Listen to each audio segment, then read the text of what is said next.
Hey guys, this is Austin. And John. And welcome to another episode of the Meatgistics podcast. It's another special episode. We all know what that means. We have a guest with us in-house today. But before we get to Daniel and who he is and what he does, we always have to get to the most important thing of the day first. And what is that, John? The drink of the day. It is. So I kind of went way off topic today, but got my old favorite QT drink right here. Rooster Booster Light. Don't need the sugar, but I could use the caffeine. So I am probably going to drink way too many milligrams of caffeine today. But this is my drink of the day. First of all, there's no such thing as too much caffeine. Second, we're planning on making a caffeinated brat here soon. Oh. So get ready for that. I'm on board with that. That's going to be awesome. But I support you drinking that over those well-being IPAs that you hated. Yeah, so those well-being no IPAs good. were not very good. So I love some Rooster Booster. This is like carbonation-wise, if you're not talking beer, this is my favorite That's drink. where you want to go. What do you got for the day, John? I have chili water. This is another one from Tight Head Brewing.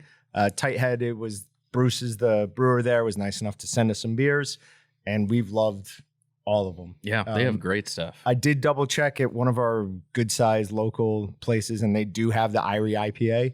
And I asked them about this and the, is it the Black Bear or something? So they're going to try and bring those in as well. So on to what makes today special, our guest. Mm-hmm. Daniel works for, well, why don't I let you introduce yourself? Yeah, my name is Daniel Holder. I'm the Special Project and Event Coordinator for CZUSA. And also just real point of, I guess, order. I'm speaking as Daniel Holder, not on behalf of CZUSA. Just want to throw that out there, guys. I'm also the host of the Hunt, Fish, Eat podcast. And that kicked off a couple months ago. And I like to hunt, fish, and eat. So that's what brings me here today. Don't we all? Right? Like, right. Yeah. So, yeah, I feel. So you bring it up. I have to know, like right off the bat. Then hunt, fish, eat. Mm-hmm. Can you give us like the top one of each? Favorite thing to hunt, Man. Favorite thing to fish, favorite thing to eat. Yeah. So I kind of answer your question with like a long statement. How about that? So I consider myself a generalist. So I like to hunt everything, fish everything, and obviously I like to eat a little bit. So, but you know, if you had to distill it down, like if I can only hunt one thing, it would probably be turkeys in the spring. Okay. So I love hearing them gobble. I love feeling them, you know, at 6 or 7 a.m. and just, you know, you can feel them drumming and firing off. That's one of my favorite things to do. And then probably fishing wise, I like to fly fish a lot. And so, you know, trout are cool, but I like to catch a little bit, you know, stripers or even bass on a fly rod just because they fight like heck, man. And, Oh yeah. you know, that's what I'm about for fishing is fighting. You know, I do like to catch some big catfish. I was in South Carolina earlier this year and caught a nice 40 pounder. So a nice 40-pound blue, and that was awesome. But like, man, letting a striper rip line off your fly, you know, 5 or 6 weights, it's a good feeling. Yeah. So, and Very eating like red meat, man, that's probably one of my favorites. I like it. You're going to fit in. Those here were all good very, answers. very well. Those were all really good answers. All right. So you're an instructor for rifle, pistol, and shotgun. Yep. So I hear that, the type of guy you are. You've been doing this, I assume, since a young age. Yeah, so a little bit. I like to pull a trigger, you know, and so I've been shooting competitively since I was 14. I shot trap when I was a little younger. I took a little bit of time off, and then when about 8 or 9 years ago, I started apprenticing as a gunsmith, and I wanted to get in the gun industry.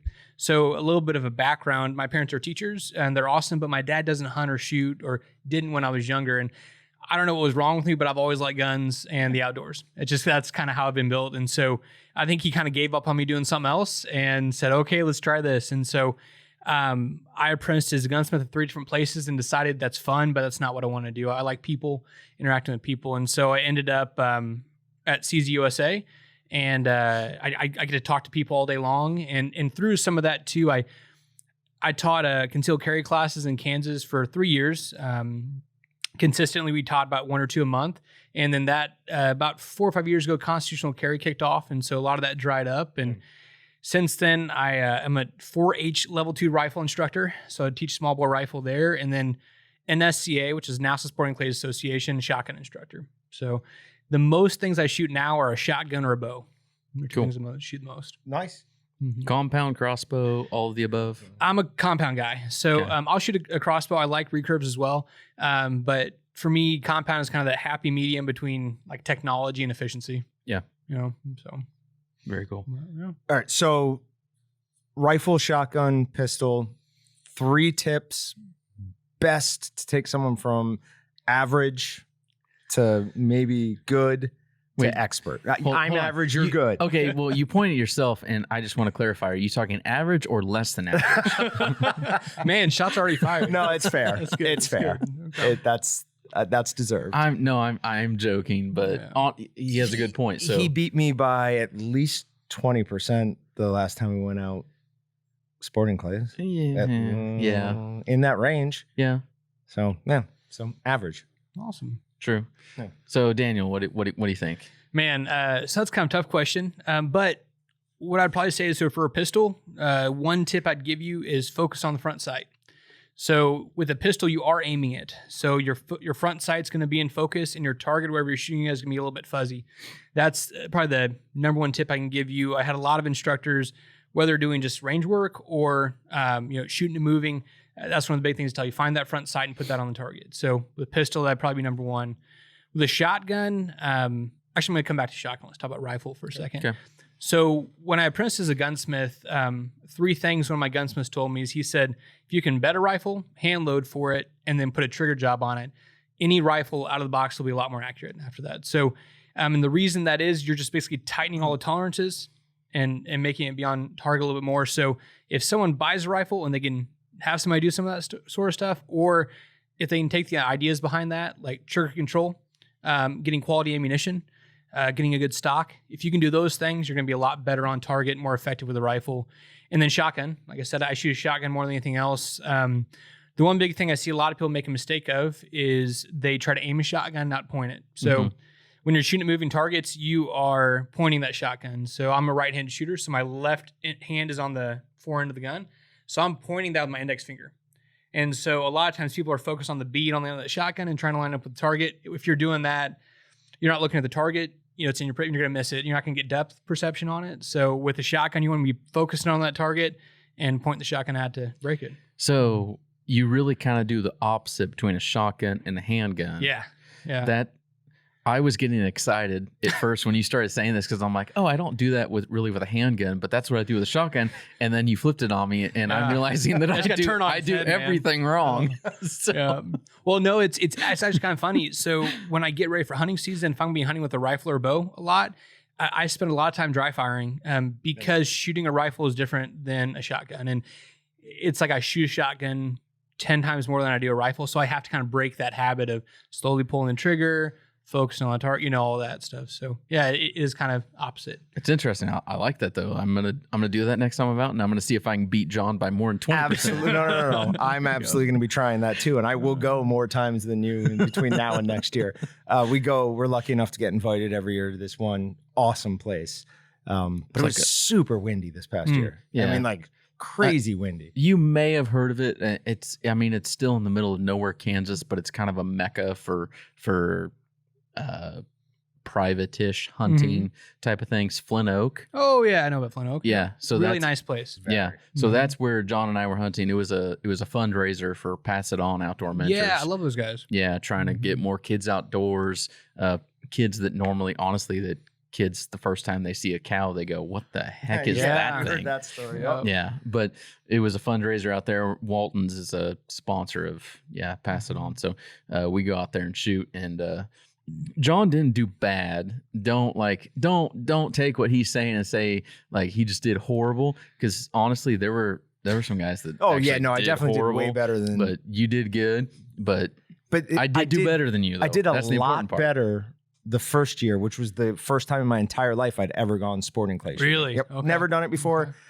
And I think I beat my score from this year by 10 or So something. were you above crazy. 50%? Yes. Okay, man, So- that's for a new shooter or somebody that shoot a Barely. lot. That's Barely, okay. but I was. Yeah, Just for a barely. new shooter at Flint Oak, Yeah. that's a good score. Yep. See, I actually thought Flint Oak was easier than when I went with Colton to the whatever it is down south, Michael Murphy's. No, Michael Murphy's is out east, Shady Brook. Shady Brook. Mm. Yeah.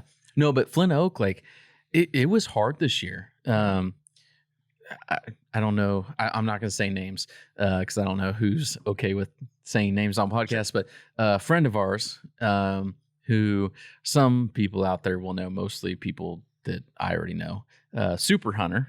Super Hunter. Yeah. He only shot like mid 70s. Oh. Normally he'll shoot like 90 something. Okay. And he Well, that makes shot me feel mid better. 70s. Okay. Like it was a hard year. So if you shoot over 50, it was a good year for you. Promise that, because that dude is out shooting all the time and he's a good shot. All right. Well, that does make me feel better. All right. So obviously speaking as Daniel, not as CZ, you guys have built, like there were a ton of people who were super excited we were having somebody from CZ on. Yeah. You guys have done a great job building a really loyal and almost rabid fan base. How'd you do it? So there's a lot of factors that go into that. I mean, just like you guys know, if you're front facing for the company, it's not just one thing or one person, but a couple things that we've done is that's all you, right, John? Yeah. A couple things that we've done is, first, our products are very high quality for the price. I think we, across the board, compared to other products, we are cheaper and as good or better quality. So that helps us a ton, because as soon as you put that gun in somebody's hand, they like it, and then they look at the price and like, oh, that's not too bad. And for example, like I said, my dad wasn't a big shooter growing up. I actually got him into shooting in the last 5 or 6 years, and he has a couple guns now, but I bought him an SPO1 and he shot it and he was like, what else do they make? And so you kind of get people hooked that way. So that's probably the first thing. And then, second, one thing that I do a lot, and my boss, Dave Miller, we travel around to a lot of shoots. And like, for example, SCTP, it's this classic clay target program. It's a youth shooting program that's all over the country. They have their nationals in Ohio every year. So we go there, set up a giant demo trailer, bring a ton of guns. We put throwers out and say, hey, come try our guns, and we'll sit there and do gun fittings. We'll talk to mom and dad, because a lot of times, the parents may not have a ton of experience. And so, we're there, we're not making any money. It's just a lot of what kind of you guys do with this podcast, we're educating. And so I think because of those couple factors, we're working a lot with youth. It's kind of created a groundswell, and support. And so, we don't try to be real flashy about it. We just try to make a good product and present it well. I will say, going back to kind of the Flint Oak thing and tying into what you just said, my little brother, not my little brother, but younger brother, whatever, Dylan, he's our VP of sales here. He does commercial side, I do retail side.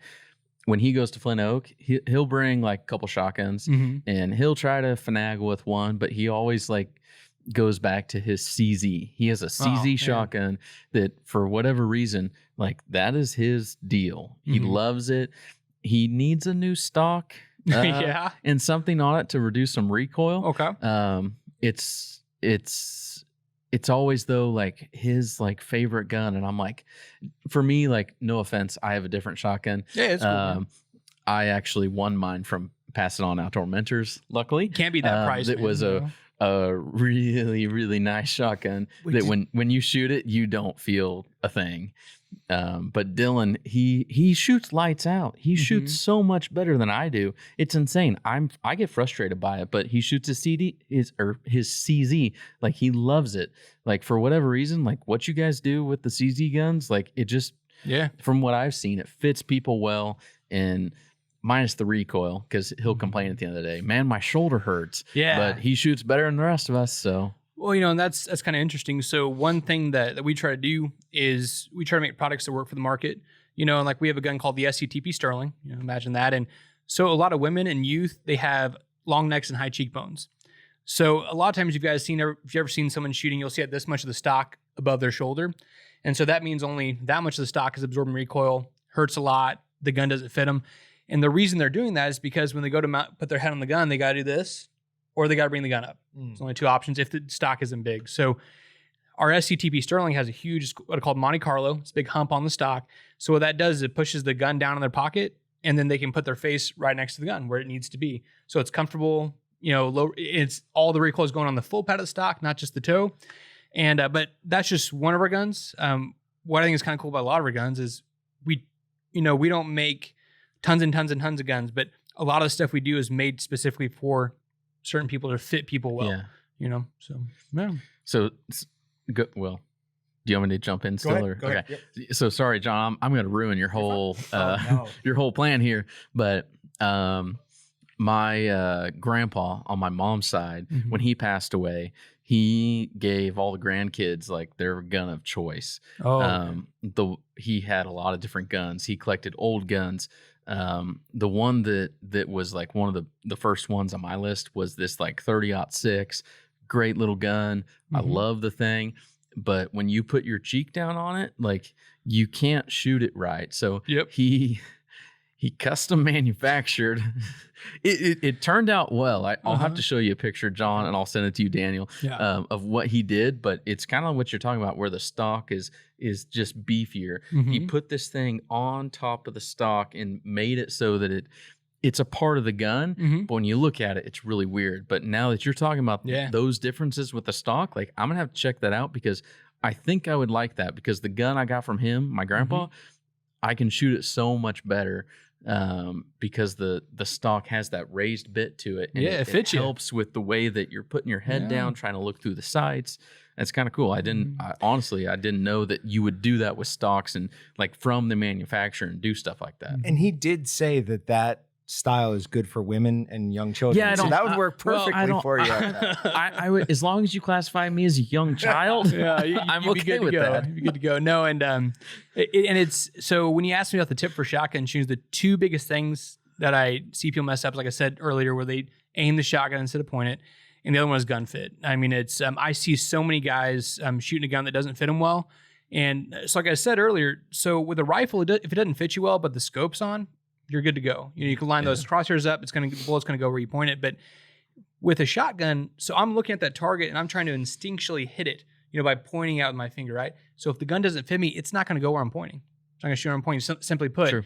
And so, we have some guns that have adjustability to them. A lot of guys will get custom stocks, on their, if you own a gun like that you love, and you don't want to do anything, have a custom stock made just because it'll fit you well. And then you can hit those targets that are moving and do the cool stuff. But I might know a guy that could take you guys out shooting. We play around a little bit. So might be able to fix that problem up, and I might be selling some guns. Yeah, absolutely. I have a lot of problems, though. Are you sure you can solve all of them? I don't know if I'm qualified to help with those problems, but shooting, I might be able to help you out.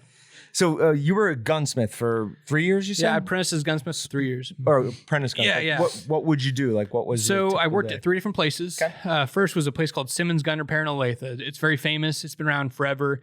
What I did there, what they specialized in was Model 12, which is a Winchester pump shotgun that's very, very well known, been around for a long time. They would refinish them. So they refinish the wood, refinish the metal, do all that. And that's a pretty involved process to take a gun. You've probably seen guns like this where they're rusty or they're missing bluing, and take it back where it's shootable and safe to shoot. So a lot of it's, I inherit Grandpa's gun. I've always wanted to shoot it, but, it's rusted or it doesn't work well. And so we would take it, and basically make it new, or where it was very functional, and they could go shoot it and enjoy the times that they had with their grandpa, before they got the gun and stuff like that. And then I worked for a smaller operation up in Excelsior Springs called Mason and Company Gunsmiths. And so I wanted to kind of get different views of what a gunsmith does. And he was a one-man shop, and just worked on, and what's kind of cool about that is you don't know whatever's going to come in the door. I mean, it's something different every day. One day it's a Glock 19, the next it's an 1894 trapdoor rifle, and just crazy cool stuff. So as a gun nut like me, I really enjoyed that because you got to see some really, really cool stuff you don't often put your hands on. And then where I last worked and kind of decided that gunsmithing was not for me was a place, it's called Gunsmithing Only. A guy named Mike Ali runs that. And it's now it's in Shawnee, Kansas, but it was in Mission. He's been a gunsmith for about 40 years. And so when I was a kid, I would drive by his shop and I'm like, Dad, I want to go in there. And they made some really cool stuff, and he was a really cool guy. And I got to pick his brain quite a bit. And one thing I picked up from him is he's been doing this for 40 years. So he's been a gunsmith for 40 years. And he said there was still stuff that came in that he's never seen, or problems that he didn't know the answer to. And so that kind of speaks to how vast, guns are. So, but yeah. So if someone at the table, potentially me, has a gun that needs to be worked on and fixed, like, do you have a recommendation? Yeah. Like, what gunsmith do you go to? So the people I point to now are Simmons Gun Repair. So like I said, I did work there first, like I said, I think it's about 10 or 12 years ago now. But they are a great operation. Terry Presta now owns them. And they're really, really squared away. There's 4 or 5 guys that work there, and they all are very competent and good. So, And what was the name of that again? Simmons Gun Repair, and they're up in Simmons Olathe, Gun Kansas. Perfect. Because so that goes back to another thing I talked about earlier. A gun I got from my grandpa. He had a lot of guns, and so we with all the grandkids and great grandkids, like it was like this cycle. Like, okay, first choice, second choice, third, fourth, fifth. Yeah. Like you go through all these things, and one of my choices was a gun that I had talked to my grandpa about that was not working properly, and he and I kind of tinkered with it and talked about it. And I'm like, no one else is going to choose that, but I want that one. That's fun.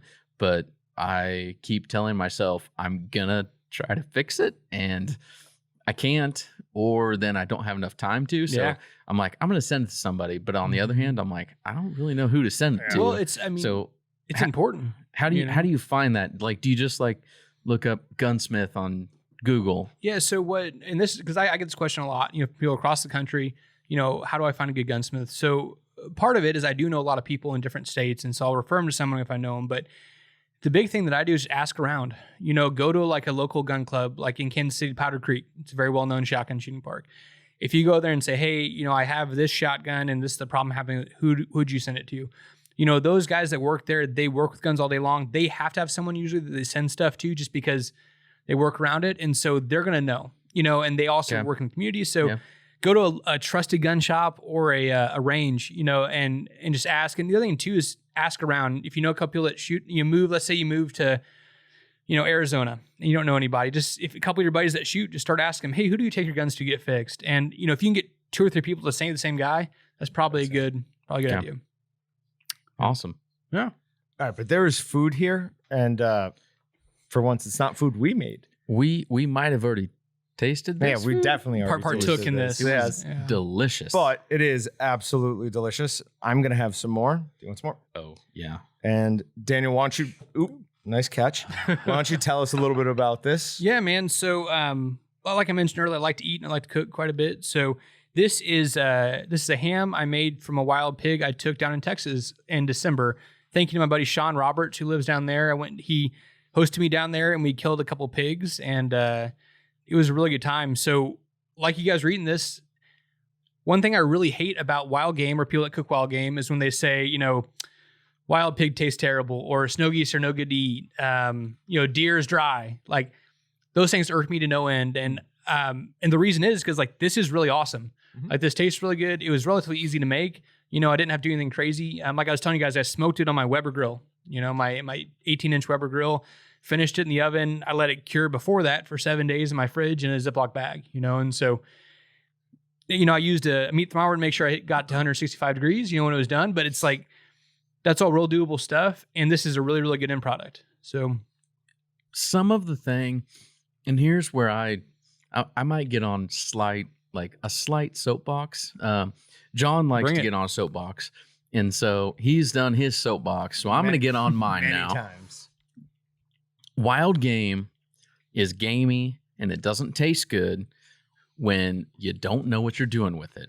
Yeah, when 100%. when you shoot a deer, you shoot a hog, you shoot a goose, you do whatever, and then you don't care for it after the fact. Yep. When you don't take care of that meat from the time you shoot it until the time you process it, and you don't go through the right cooling cycles, you don't. If it's like a larger game, like a deer, and you're gutting it, and whoops, I spilled a little intestine juice everywhere.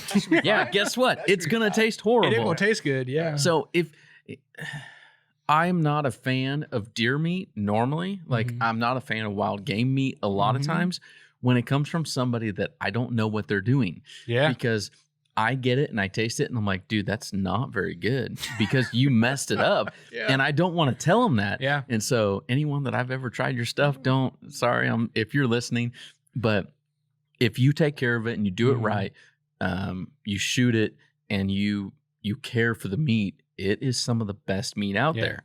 But there's a lot of people that don't. Yeah. And that's where I get hesitant when someone brings in like deer jerky, and they're like, try this. They come into our showroom.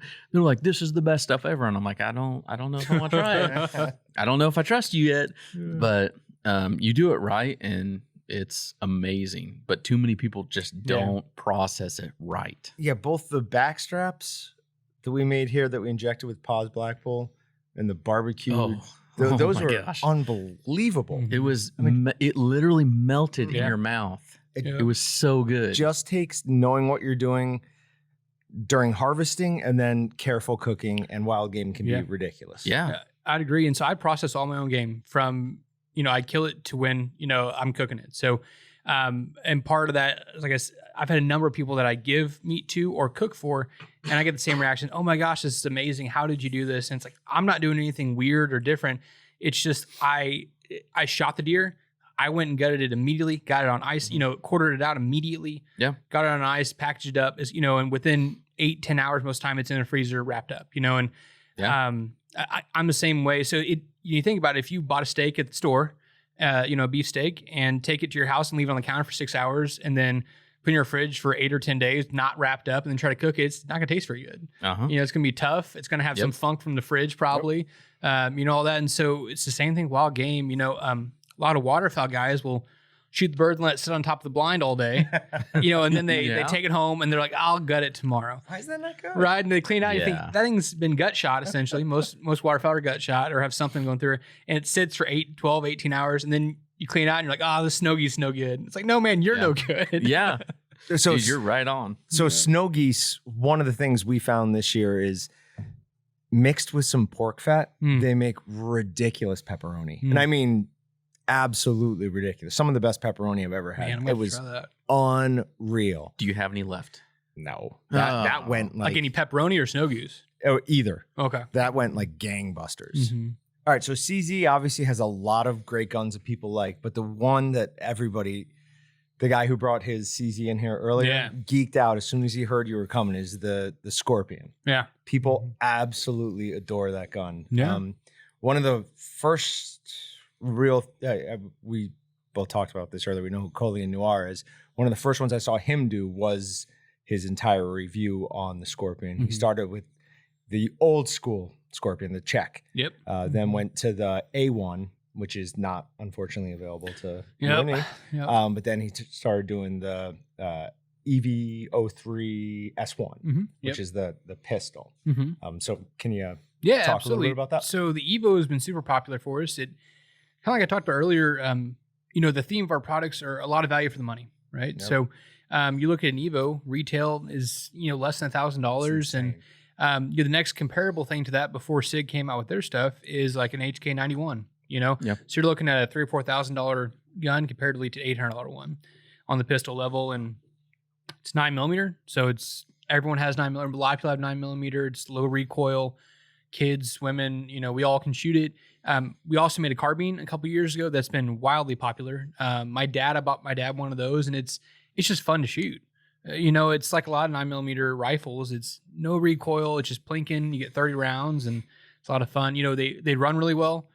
They're at a great price point, and they're a great caliber, and they work. I think that's due to a lot of the success of that gun and why everybody loves it. So part of it also is, it's just an awesome looking gun. It's a badass looking gun. Whoever designed that and knew what they were doing. Everything CZ just has a cool look to it. That's fair. They're different than a lot of other things, but they look awesome. What are you doing, John? That's the Czech. Oh, okay. The Czechs know how to make cool stuff. Are you Czech? Yeah, I'm more Czech than anything else. I want a DNA test on that. You could do one of those spit like 23andMe tests. I did one.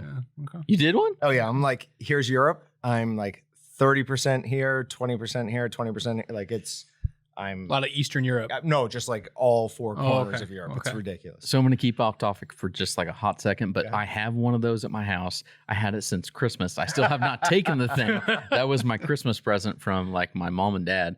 But I'm going to take that and I'm going to compare, because if you did that, then okay, I'm good with you saying that's what you are. But when I get that test back, we're going to compare notes. Compare notes. You're a wasp. I don't know. I don't know what I am. Yeah. But yeah. I still Anglo-Saxon Protestant. Yeah. Wasp. But I'm not going to rant on this. I'm just going to say it real quick.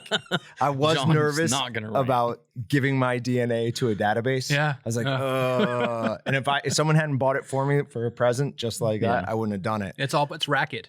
You know, it's all part of their plan. No, I'm kidding. I was like, oh, No, he's one of us. Keep going. You're going to get John worked up, and this is going to be a great episode. Great conspiracy theories. Let's keep going. Nope. All right. So real quick, pulling back from that, we brought out something. The government is spying on you, John. I mean, I think that's factually Say it a little louder. proven. Yes. I'm sorry, I'm done. Unfortunately, we're blasting out what I'm doing. We're not trying to hide it. So we have here some dry cured. We've got a habanero barbecue, we've got a pepperoni, and we've got some Italian salami with red wine. We've tasted these. We've known about, we've had these plenty of times. We made them here about a year ago. But when we were bringing these out, you said you made some. I made some duck prosciutto. Yeah, man. So did you bring some with you? I didn't know. So you went from my favorite to least favorite podcast guest. Oh man, I'm sorry about that. I'll bring some next time I come, man. But no, I went to Vegas last year, and one of the restaurants there, I had duck prosciutto for the first time, and it was phenomenal. And so I was like, man, I got to figure out how to make that. And so I bought a wine fridge and rigged it up to do what's what I'm looking for, dehydrator or and everything, and that's what it is, humidifier. And so kind of played around with it a little bit. I think I let it cure for 14 days, and I actually have a piece still in there. It's been in there for like 6-7 months. Nice. So what I'm trying to do with it, you guys know what I think katsubuki, you know, the when they make ramen, like real ramen, that fish they shave because it's really dry and get a lot of umami in the in the broth. That's what I'm trying to do with that. See how long I can go. I've been checking it every couple weeks, make sure there's no mold or anything weird on it. But I'm trying to get it down to really, really low percentage of humidity, and then make some cool stuff with it. So that's awesome. Yeah, so very cool. An absolute nut for prosciutto. I love that stuff. But like actual prosciutto, like ham prosciutto, takes 9 months to make. Yeah. And there's never a chance that I'm gonna let something sit for 9 months. It's just never gonna happen. Yep.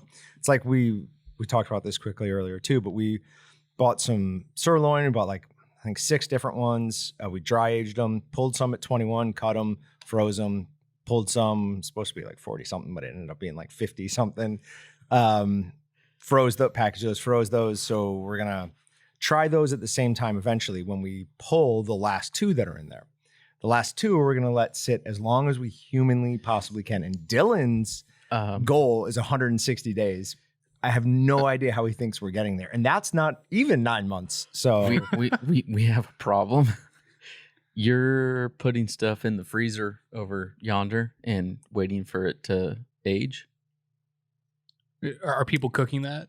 Yeah. Are people taking that? That's not my freezer. Nobody should be taking out of that. You got to talk to your brother about that. My last name is Walton. I've been taking stuff out of that freezer. Have you been taking steaks out of there? I took 2 a week ago. Oh, I don't think that's a big deal. Okay. I might need to talk to Dylan and see how much I ruined things. Were those steaks super good? I don't know. I haven't had them yet.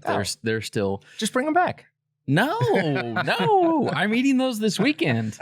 They've been defrosting slowly in the fridge. They are primed and ready now. Like yesterday they were like thaw. Ready to go. So even if Dylan tells me at this point, because he's not going to hear this for another Monday and a half. Yep. So, by the time Dylan hears this, sorry, Dylan, I ate your steaks if you needed those. I feel bad now, but not really. Not too bad. So that's awesome that you're willing to try stuff like that. Man. That's really what we want in hunters. I mean, obviously, what you and other companies are doing now, trying to work with young people, get them into that game is so. I don't think that was around 20 years ago. No, it wasn't. And kind of talk about that a little bit. One thing that I do for my job is I work with a lot of youth organizations or conservation organizations. We mentioned Passed On Outdoor Mentors, and I talked about this a couple weeks ago with those guys. About 10, 15 years ago, I mean, we've known for probably 20, 30 years that hunter numbers are down. And outdoorsmen are down. A lot more kids. When I'm 30, when I was growing up, everybody had video games, right? My parents were awesome and did not give me a video game system. I didn't think they were awesome then, but now I think they're awesome. But so you had this kind of generation, and a lot of kids were just a lot less people hunted. I think the numbers are down to 3 or 4% of the population hunts. So, you look at that within a generation that can be gone or very, very low. So land access, all this stuff kind of goes away for hunting. So about 10, 15 years ago, a lot of groups noticed that and started saying, hey, we need to do something about that. So then it said, okay, well, what do we do? The youth, young people, getting them involved in hunting is the next, that's how you do it. And so that model has evolved quite a bit. It's gone from, hey, a Pheasants Forever chapter puts on a hunt for 15 kids and 14 of them are chapter member kids. And, one kid's like a friend of a chapter member kid. And that's not the best option because you're putting your resources into kids that would go hunting anyway. Right. Yeah. To now where you have what Brittany and Mike are doing, where they're taking kids out that mom and dad don't hunt. Yeah. The kids have never hunted. They can shoot, they can handle a gun, and you're getting them on different species in different situations and giving them that opportunity. So I think that is, if we can multiple touches, multiple species, and get a lot of people exposure to it, that's how we revive hunting. That's how we revive people in the outdoors. If you are interested or concerned about the land access, you need to talk to BHA. So do you know who BHA is? I do, yeah. Backcountry Hunter and Anglers. Yeah. Yep. So we have had Kurt Ratzliff, the Kansas chair, since we're in Kansas, the local chair here on multiple times. We talked with National a bit here and there, but they do a good job of helping preserve a lot of those lands, finding more. If you're interested at all, we can help hook you up with Kurt, but they're a different breed.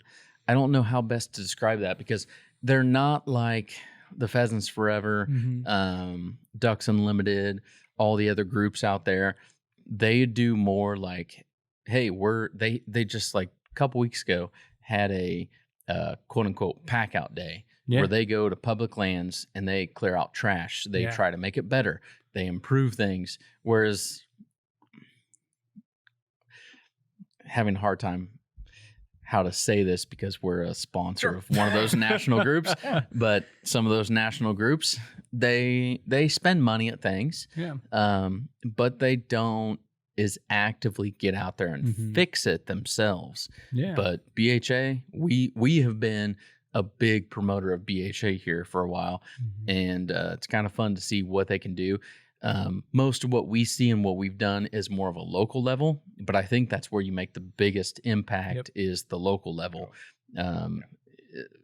No offense to all the national levels out there for all the conservation groups, but the national level is important, but get the local level involved, get them deeply rooted into it, and that's where you make the difference. Yep. And I would agree with you guys. I'm speaking as personally here. And what I've seen, I work with a lot of the conservation groups, and I've seen what they do. I'm a member of a number of these conservation groups personally because I believe in what they're doing. Yeah, same. And and you get what I think you're seeing from BHA is really cool. It's kind of the new wave of hunters. You see this with some with Project Upland, with the Flush, with BHA, that kind of generation of hunters where these guys are driving a Subaru and wearing Keens like I do. To a pheasant hunt. Wait, hold on. Are you wearing Keens? I'm wearing Keens, brother. I'm wearing Keens. Oh man, I'm wearing Keens. The same ones, man. Slightly different. Keen twins right now. Close enough. Different shade, but actually I have multiple copies. Yeah, so don't worry, we probably have the same ones. Yep. Yeah, but so what I mean by that is, and Western hunters are a little bit different. They care about public land a little bit differently.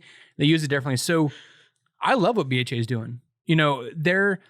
To me, they're saying, hey, this is a need we can meet. Let's meet that need. And like I said, I'm not taking anything away from the other groups that do the things they do. Different types of hunting, you know? For sure. And I love seeing it. Like I said, this started 10, 15 years ago, and we're kind of I think we're seeing a lot of good things come out of that push to get more people hunting. Yeah. And it's, I'm not going to name names or anything, but there's a lot of personalities that have been in the hunting industry for a long time. They've had TV shows for a long time or radio shows.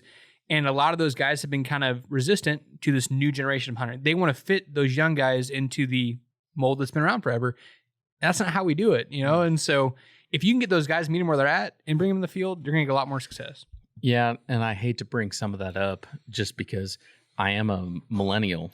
And I think you are too. I'm under the same curse. And I don't know if I feel better or worse about this, but I'm actually older than you.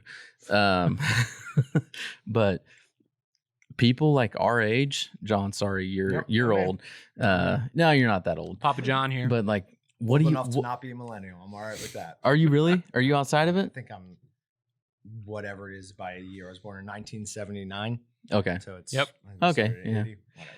But yeah, like how do you deal with some of the millennials? Because like I hate even bringing that up and talking about it. And maybe we should just squash this and go on because the whole conversation about millennials is just kind of crazy. Yeah. It's like, oh, they want this, and it's like lovey dovey and blah blah blah. But no, how do we get a lot of those people like hunting? Yeah. And that's where it is honestly a gun industry. It's a meat processing industry. Yeah. It's a anything outdoors industry problem. Is that we don't ever see like massive growth, but we should. Like a lot of people enjoy it when they get into it. They're like, this is awesome. But getting them into it and realizing this is actually fun is sometimes hard. Yeah. So, and I'll speak a little bit about it. You know, we can move on after this, but what I've seen and the reason I got attracted to hunting, just I liked guns and everything, but I love food.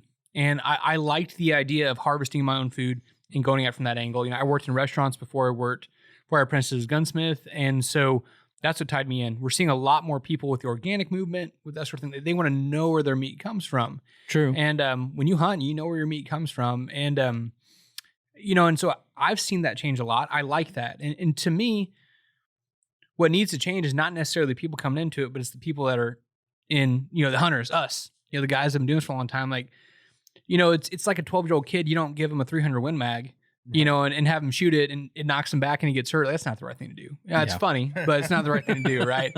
Same thing with these younger, you know, younger people or newer people coming into hunting, meeting where they're at, and get them some success, do what they want to do.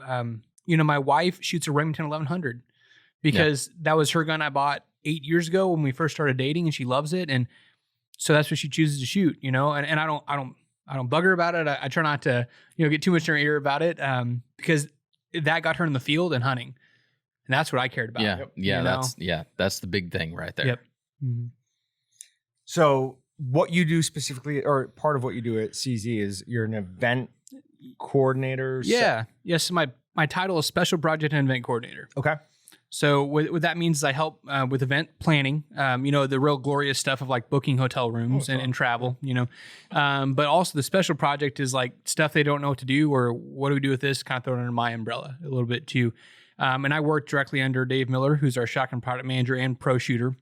And so, you know, we coordinate like SHOT Show, NRA Show. You know, NRA Show is the big one that's open to a lot of the public, where all the gun guys are there. We have all of our products. And we have you know, you think about that in that booth, we have a bunch of people that have to be there, and not all of them are, you know, full-time employees. You know, some of those guys are what we call pro staff. So, you know, they have another job, or they're retired and they're experts. So they come and work our booth for us. So I help coordinate that and do those relationships. Cool. So do you go to those shows? I do. So if we are at that show, we can look you up? Absolutely. Okay. Absolutely. Yeah. We go to SHOT Show. Sorry, John, you've never been, but you'll go at some point here. This next year, I don't know if we will go, just because there's so many questions still on COVID that honestly, my personal belief, not speaking for Waltons, I don't care. I will go and I will do whatever. But at the same time, if the show is not worth it because things are degraded because of COVID, we won't be there. But John, you'll be there eventually. But I've gone to SHOT Show 3 times, and it's awesome. Yeah, love SHOT Show. Have not been to the NRA event. I probably should, because I am an NRA member. But I have not been. But SHOT Show has some different reasons for us as why we go.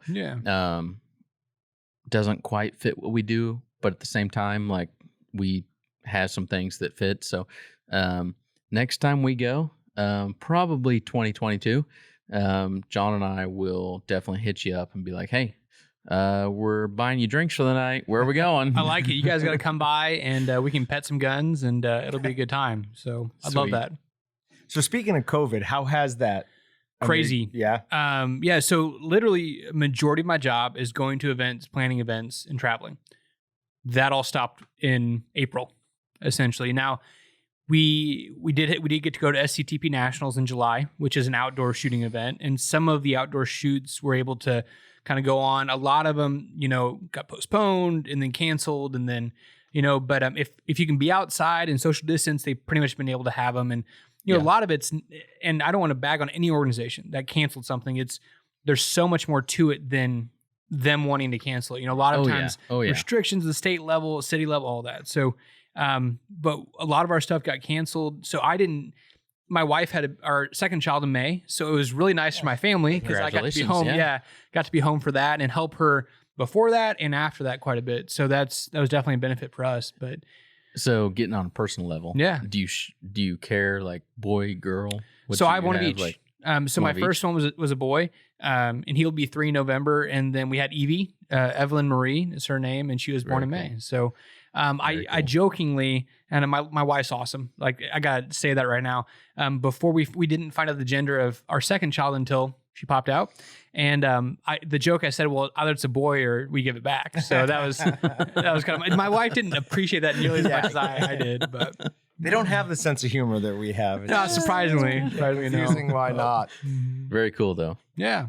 So going after bird, you do a fair amount of bird? Oh, yeah. 12 or 20? 28. Oh, 28 gauge, yeah, man. So why? Not expecting that. Yeah. I got to throw you guys a little curveball. So, 28 gauge is just a little bit smaller than 20 gauge and bigger than 410.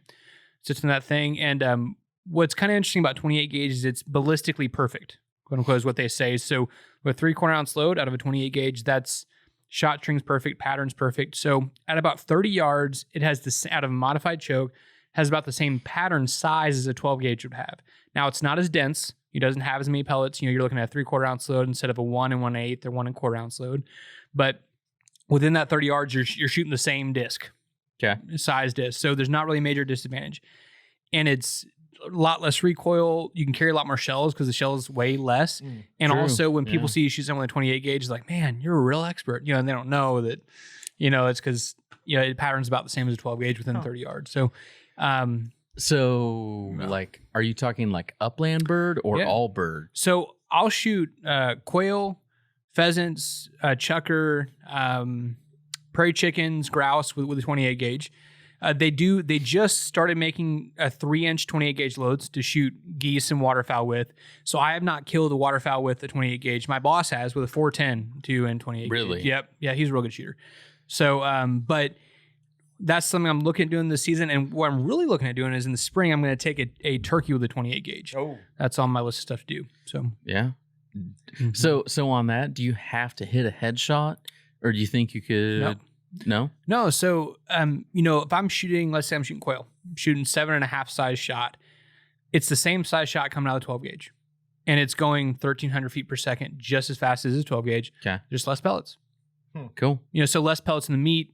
Especially with little birds like quail or doves. Yeah. Less pellets. I'm a lot happier. So does turkey make a difference there? So, with turkey, the way I like to shoot turkeys is, a head neck shot. Yeah. And so I'm shooting less. Probably, I think I had some custom loads by Federal made for me, the TSS stuff. Okay. And so I think I have an ounce or an ounce and 1/8 load. So less pellets, but out of a full choke at 40 yards or 30 yards, you're rolling them. So cool. Mm-hmm. Yeah. Now, speaking of animals you've gotten, what we tried earlier. Yeah. You quickly told me that there's sounds like a pretty good story on that. Yeah, man. So that came from, I think she weighed out to about, without being dressed out, she's about 275 pounds.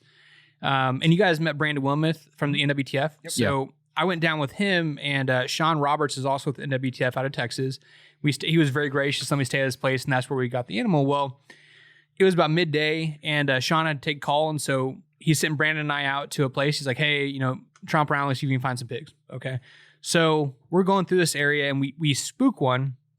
And so Brandon and I'd never hog hunted before this near there, Brandon. I mean, we both hunted quite a bit, but this is a new thing for us, and so we're kind of trying to figure it out. Well, we work it kind of into this corner. Brush is really thick. I mean, like thick. And I have a 45 on my hip, and I had a 6.5 Grendel rifle in my hand with a 24-inch barrel with a scope. And it's a big, long rifle. Yeah. So we kind of work into a corner and we find her, and she's like, and we're downwind of her, so she can't wind us. And I'm looking at Brandon, he's about 10 feet away from me, and I'm pointing, I'm like, she's 10 yards from me. I mean, I can hear her. She's right there. I can't see her. I can see some stuff moving, but I just can't find her. And I'm getting down on her knees, standing up, trying to get some angle where I can see where she is, right? Can't see her. I can just hear her. I know she's right there. And I'm like, this brush wasn't here, we'd see her. So I'm standing there on a knee with my hand on my pistol and the rifle in hand, trying to decide, what am I going to do? Like, this thing is right. Oh my God. And I realized, I'm going to be standing here. She's going to be walking out. And I'm like, so I was like, I got to pick. So I grabbed my rifle and I start looking through, and I'm down on a knee. Brandon's still over to my left. And I look and I see a tail, and I kind of look, try to scan out the body. And I'm like, that's a lot of body, that I'm scanning up here. And then I see her head, and she's walking right towards me. I mean, she's as close as you and I are, and I'm standing on a knee on her level. And, and pigs aren't crazy dangerous, but like that was a little close. Yeah. Yeah. And so I brought my scope up, and all I could see was black. I couldn't see features on her because she was that close. And so I just pulled my head off my stock, and just like a shotgun, I guessed where it would go, and double lunged her. She ran 10 yards and tipped over dead. Nice. Very nice. So, yeah.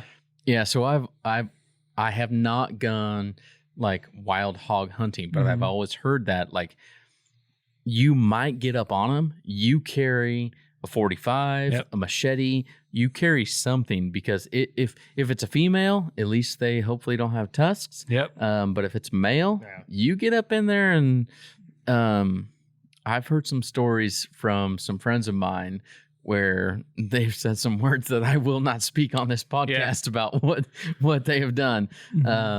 But how important do you think, from your experience on like that first time out, like, did you feel better having the 45 on your hip? 100%. So I started carrying 10 millimeter after that.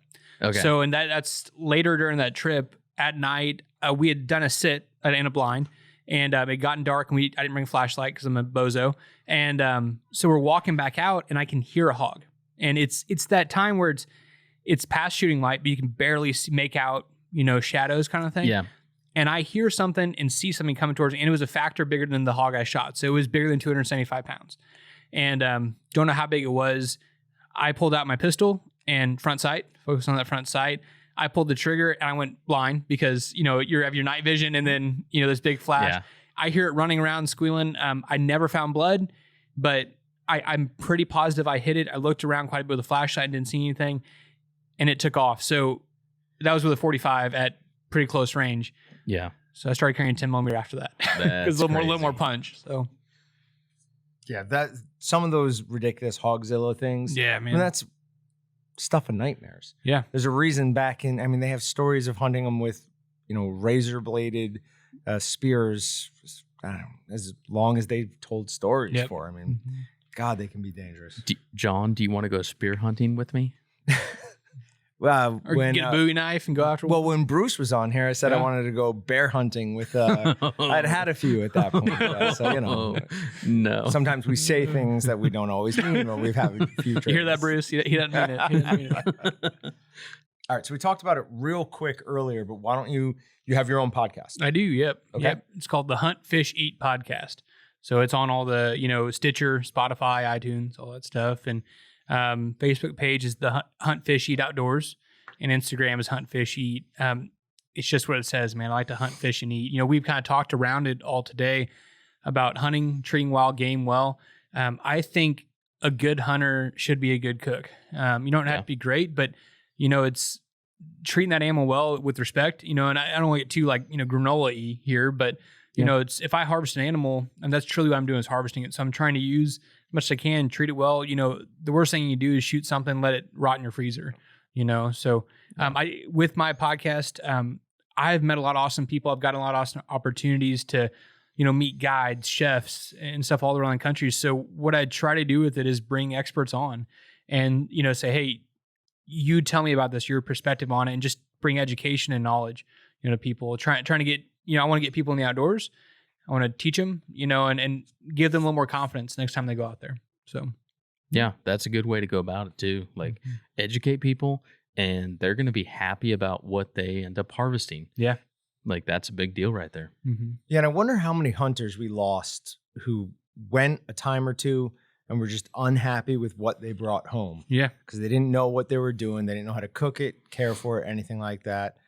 and they were just like, "Oh, wild game's terrible. I'm not trying that again." Yeah, that's absolutely right. And so, and like I said, it's one of my biggest pet peeves when people say certain wild game doesn't taste good. And it's like, man, if I could, explain to someone how to shoot a pheasant, clean it, and then cook it, or one of my favorite things is waterfowl, ducks and geese. Yeah. They're delicious, and it's if I can give a guy 1 or 2 tips or talk about how to hunt more efficiently, he's going to want to go again and get more involved. And as much as I hate getting crowded out of public land, I'll take that hit, if it gets more people out there. So. Yeah, we've talked about that a few times here, how this year, maybe it doesn't seem as urgent as it did earlier in the year when we were more worried about our food chain supply. We did like 5 episodes in a row where we're like, all right, guys, prepare. You got to figure out how to eat, man. Because you might not have food chain, but thank God it has backed off from that. Mm-hmm. But yeah, we talked about that a lot. Like, what can you do to help the new hunter this year? Like, make sure you're extending that olive branch. We want these people. You might be annoyed initially, but it will be good for all of us in the long run. It will open up more public lands. Yep. It'll open up more private lands too. Like, there will be more for all of us if everyone is involved. Yep. If you have a louder voice in a larger segment of the population that hunts, it's going to be better for everybody. Yep. All right. So, coming back to CZ guns. Yeah. What are a couple of your favorite CZ guns? So like I said, I worked a lot with shotguns. Last season, the gun I carried probably the most is a new shotgun we have called the All-Terrain series. It's a couple different models, but I carried a Redhead Premier All-Terrain quite a bit. It's an over and under, Cerakoted, and it has magnets in the ejectors or extractors. So what that means, and for those guys that have hunted out of a waterfowl blind, when you turn a gun, upside down, essentially, shells fall out, right? The magnets in these extractors and injectors hold the shells in the barrels long enough so they don't fall out. So you can, let's say you bend over to pick up a bird from a dog, that you can crack the gun open, you can be safe, and the shells aren't going to fall out. So, and it's Cerakoted, it's baked on ceramic coating, very, almost impervious to weather or anything. And I'm not kind to my guns. I beat, because I'm out crawling around and banging them, in and out of trucks. And so having that Cerakote, prevents rust, or I'm not thinking about, hey, I got to wipe this gun down when I get back, So I carried that quite a bit, a 30-inch barrel. We have a 20 gauge and a 12 gauge, and excellent little gun. A lot of fun to shoot. So I like the specs you're talking about there. Yeah. Like, that sounds good because I do the same thing. Like, I probably abuse my gun more than I should. But on the other hand, from the personal side, the biggest thing I caught was you shooting over and under. Yep. You must be a lot better shot than I am, because I need on like migratory birds, I need that extra shell. Yeah. On other birds, I need the whole chamber. Yeah. I need everything. No, and I was snow goose hunting last season, and I have a semi-auto with an extension tube on it that holds 13 rounds of 3-inch shells. Okay. So I am not only a over and under shooter, but that's the one I carried the most. So especially for upland and waterfowl, you get 1 extra shell. And, I've heard a lot of guys say this, and I've said it too, is when you only got 2 shells in that gun, not 3, you're going to pay attention a little bit more when you pull a trigger. Yeah. And I limit out pretty often, so it's not been a problem for me. Also, I shoot over and unders more than anything else when I'm competing, so that's just more comfortable for me to have in my hand. So. Wait, have we talked about his competing at all? Not really, no. Can we briefly hit on that? What do you do there? So I'm a competition clay shooter, so I'm not world level or anything like that, but I do shoot a shotgun quite a bit. So we're going to see in the Olympics next very year, soon, right? Very soon, yeah. Yep. No, never happen again. No, yeah, I know a lot of guys that are a lot better shooters than me. I do get to shoot a lot and travel around and see a lot of cool courses and spend a lot of time with a shotgun in my hand. So I'm very thankful for that. I love shooting sporting clays. It is a passion of mine. And what's really cool about it is it makes me a better hunter because I'm used to shooting flying objects. So when I'm, pheasant hunting or quail hunting, it translates very well.